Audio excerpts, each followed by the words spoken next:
తరువాత జిమ్ క్యావియజల్ ఆ పాత్ర కోసమని తనను తాను సిద్ధపరుచుకున్నాడు. ప్రతిరోజు ప్రేయర్ చేసుకొని ఈ క్రష్ తీసుకునేవాడు, అంటే ప్రభువు బల్ల తీసుకునేవాడు. ప్రతిరోజు కూడా ఒప్పుకోలు ప్రార్థన. గతంలో తాను తెలిసి తెలియక చేసిన తప్పిదాలు అన్ని ప్రార్థనలో ఒప్పుకొని ఆ పాత్ర కోసం సిద్ధపడతాడు.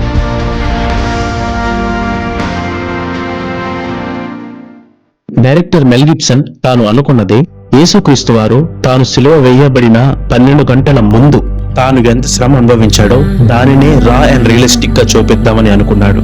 అందుకే షూటింగ్ మొదటి రోజే యేసుక్రీస్తు వారిని ఇస్కరియోతు యూదా చేత యూదుల సైనికులకు అప్పగించబడిన ఆ గెత్సెమనే తోట సన్నివేశాన్ని ముందుగా చిత్రీకరించారు.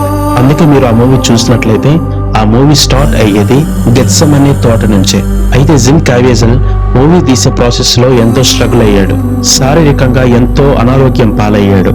సినిమా ఎక్కువ భాగం రాత్రివేళ బయట గడ్డ కట్టే చలిలో షూట్ అయ్యేది. సినిమాలో సిలువను మోసే సన్నివేశాలు రియలిస్టిక్ గా చూపించాలని ఉడెన్తో చేసిన 95 కేజీల బరువైన సిలువను మోయించారు.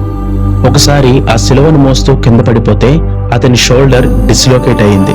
యేసుక్రీస్తు వారిని కొరడాలతో కొట్టే సన్నివేశాలు షూట్ చేసేటప్పుడు జిమ్ క్యావియజల్ వెనకాల ఒక మెటల్ ప్లాంక్ లాంటిది పెట్టి కొడుతున్న సైనికులతో డైరెక్టర్ చెప్పారంట, జిమ్ క్యావియజల్ వెనకాల ఉండే ఆ మెటల్ ప్లాంక్ ని ఒక బేస్ బాల్ ని కొట్టినట్టుగా కొట్టండి అని చెప్పారంట.